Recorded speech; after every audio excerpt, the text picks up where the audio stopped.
Hello and welcome to the Faces of Africa Pocket Edition, where we dissect and discuss the topics covered in our weekly documentary show, which takes you through the continent's history, cultures, and major issues through exploring great personalities. This week on Faces of Africa podcast, we're taking you to Mozambique. The documentary we're airing this week is called Healing Textiles.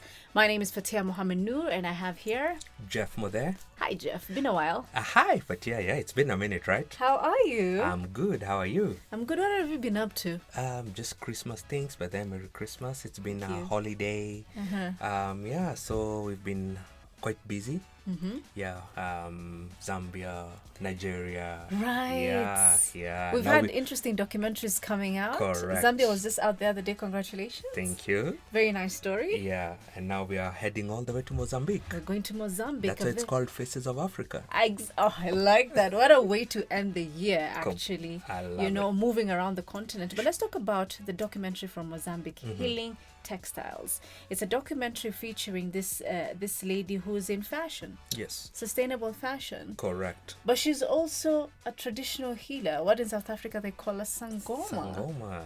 Actually, it's a very interesting mix. She's pretty well educated, very well exposed, and now she's combining the sangoma part of her and the textiles and creating textiles that do something to your body. It's not just only wearing and looking nice. Yeah.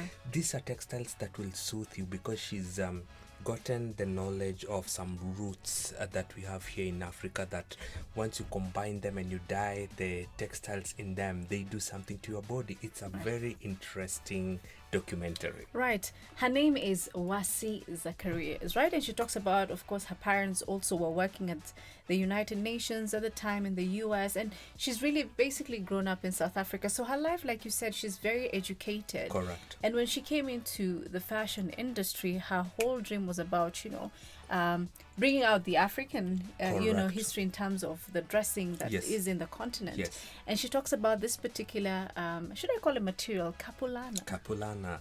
Yes, Capulana is native to Mozambique, just like Shweshwe in South Africa or Ankara in Ghana.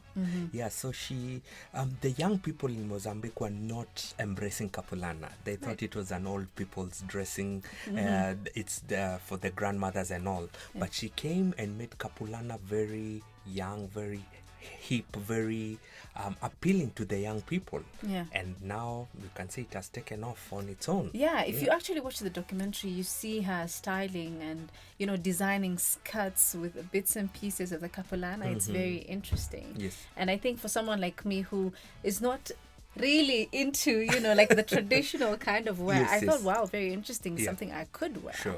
But I also find it intriguing. She talks about, having those visions for like a year about, getting into healing. And she Yeah. talks about her grandmother being a sangoma Sangoma. herself. What are your thoughts around that? Because personally, I was like, coming from a background of also religion and tradition, there's a lot we believe in Africa.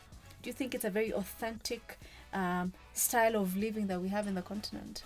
Yeah, there's a lot of misconception around the sangomas and everything, right? Yeah. Yeah, so judging also from Christianity and the African traditional religions and all, there's a lot of friction in between. There's one school of thought that it's all fully Christianity, and there's another one that is fully traditional. And you can see that brought out in the documentary very, very well.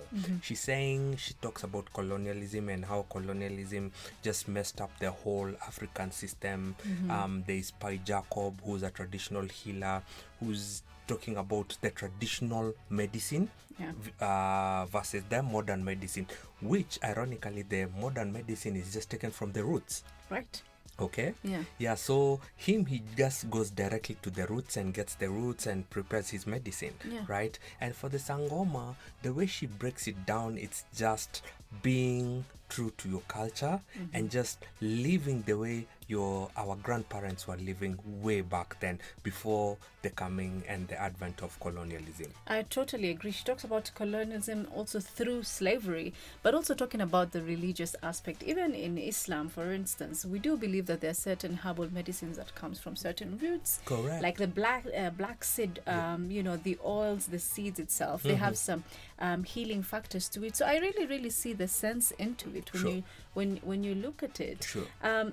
But then there's an aspect of it where she talks to one of the guys that she's working with. Yes. I think he's a tailor. Yes. And he talks from a Christianity point of perspective. Yes. Yeah. And you can see there's a bit of a difference there. Yeah. So I think also in terms of education, of how people learn and embrace different religions and traditions is very interesting. Don't you think so? It is. And the reason why I really like this documentary is they've really tried to balance all aspects. There's a strong Christian in the documentary, there's quote unquote a traditional healer, and then there's her, the Sangoma. So both sides are given a platform to air their views, right? Yeah. So the Christian will stick to his Christian perspective, and then she'll try and come in the middle ground and pie Jacob on the other side with the traditional medicine. Another thing you actually see in the documentary is that where she goes and she's like boiling water, and then she's putting some of the roots and some of the herbal stuff in water, and then she's putting the clothes. Yes, dyeing. And she's basically dyeing the clothes. Yes. And the idea is whatever the herbal root there has, if it's healing anxiety, that's how you feel when you wear it. Is that not interesting? That's very interesting. That's why this documentary, people should make up a point of watching it. It's very, very interesting in terms of, imagine a textile or a t-shirt or a jeans or a dress or a skirt that calms you down. Wow. You wear it and you don't know why, you just calm all of a sudden, right? Yeah, and it's because of the roots, because of the knowledge behind the roots and what they can do. It's but not a lot of people would believe like that. I mean, not a lot of people. If people would see that, they'd be like, are you sure you want to wear that? I know. Not a lot of people. We've become a very skeptical society. That's very but true. It works. It works. And then the other thing I like about what Wacy is doing is also working with the scientists and naming the traditional roots with scientific names and keeping a database, drawing and just making sure that whatever is known in traditionally is the same that the institutes and the universities know the roots. It's very interesting. So you can see she goes way beyond just the fashion. Yes. Wow, very interesting. Like you said, they have a medicinal name to it, and she said she has a database of at least 70 names. There you go. And that's good, of course, for even future generations to be able to see it, right? Correct. Wow, Jeff, I think the audience will have a lot to watch. Yeah, this one is a really good documentary that features fashion, tradition, and anything in between. Right. Very exciting. Thank you so much for your time, Jeff. Thank you so much, Fathiya, for having me.